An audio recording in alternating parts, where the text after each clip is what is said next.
Okay, so this demo is about saving your files from Photoshop, and you can use this for any project we do. It'll be the same. There are two primary file types that you're going to want to need, and that's one of them is the Photoshop file, and the other one is the JPEG. Now, the purpose of the Photoshop file is so that we can continue working on this. When you create a Photoshop document like this, you have all these layers, you have this history, you have all of this stuff. If you just push JPEG, all the layers are gone, all the work that you did is final and can't be changed. It's like buying stuff at a sale, okay? You can't return it.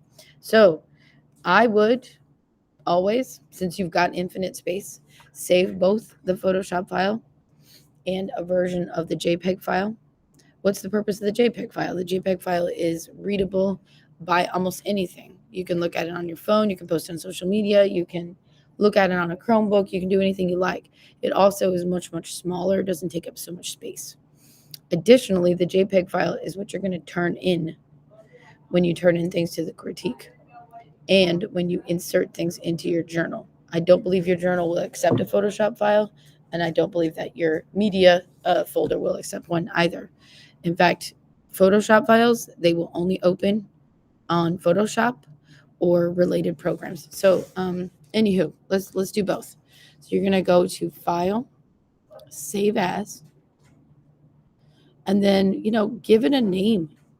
Give it a name, because one thing you'll find when you're trying to find your files is what was that called? Now this project is the Shapes project, so it makes sense that you would call it Shapes, or you would call it Shapes with your name maybe. That way, if you really do lose it, can't find it, you can, search by that name, Shapes. I'm definitely going to put it on the desktop.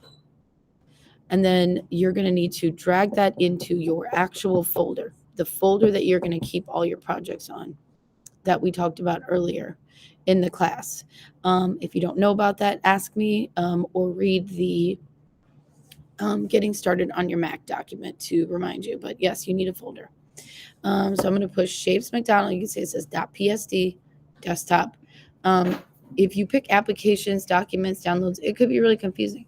So for me, I always do that because it's going to show right up on your computer. Push save and push OK or whatever. All right, next. If you really think you probably are fully done with it and you're ready to turn it in, you're also going to want to save a JPEG. So go File, and you're going to want to save, but don't. Go to Export. Export as. Because when you export something, you can change any file format you want, any file format that's available. Up here in File Settings, you can see I'm doing a JPEG, JPG. And quality, good sounds good, but it's not good. Go to Great. Go to the very highest quality always. And then push Export. Now, it's going to let you change the name again. You can see it's defaulting to the name I got before, but it also says .jpeg, which is a good thing. And make sure it's going to the desktop, which it is. So push File Save. Now, I am going to show you, once again, how to make sure it is in a folder that you can't lose. I'm going to stop presenting and see if I can do my... I'm going to do entire screen. Hang on.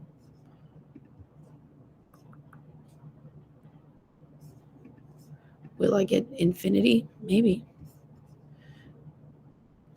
Okay, so here's what I'm going to do next. Over here on your desktop, you should have that PSD and that JPEG showing up right there. You should also have a folder that has your name and Digital Arts. Okay, and that folder is where you should be dragging everything that you make in this class all the time. Now, if you want to be completely safe and secure that you have every single thing and you're not going to lose anything, I would also make a folder in your drive. See, I already have a folder called Digital Arts 1. And I would drag any of that work into your Digital Arts 1 folder here in your Google Drive. Why would you do that? Because you're paranoid, maybe? I don't know, because I grew up in a time when we could lose everything in a minute. But really what could happen is that if the computer you're working on just totally crashes, and it has to be reset or something, then you may actually lose anything that is saved on this desktop. So I personally would make a folder in your Google Drive, and I would drag it into there every time as well. So that you know it's always there, and the school pays for that storage on the Google Drive, so you might as well use it. And that is it for saving your files.